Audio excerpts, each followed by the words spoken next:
Hello friends and welcome back to the Legend channel. So friends, today I will talk about Palit NVIDIA GeForce RTX 5050 Dual and StormX series graphics card. So friends, the Palit unveiled its latest GeForce RTX 5050 graphics card powered by NVIDIA Blackwell and GeForce RTX 50 series GPU, bring game challenging capabilities to gamers and creators and equipped with major level of AI horsepower.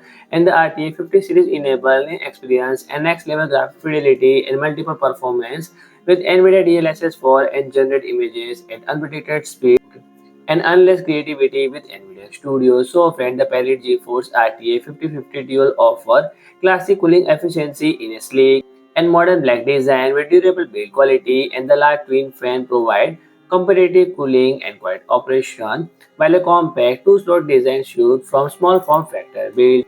So friend, the 95 large fan deliver enhanced airflow and two advanced techniques, groove and sintered power structure work together to boost heat distribution and add subtle lighting for a refined look. And friends, the palette maker graphics customization support. User can download 3D file from palette website and personalize the sound through 3D printing while the keeping and warranty intact. So friend, the GeForce RTX 5050 Storm X pack the full capacity of standard graphics card into an ultra-compact 17 cm long design ideal for Mini-ITX form factor build, and it delivers uncompromised performance in a saving space, size, and perfect for gamers and creators who want both power and portability. So friend, if you like my video, please do like, share and comment, and don't forget to subscribe my channel and press the bell icon.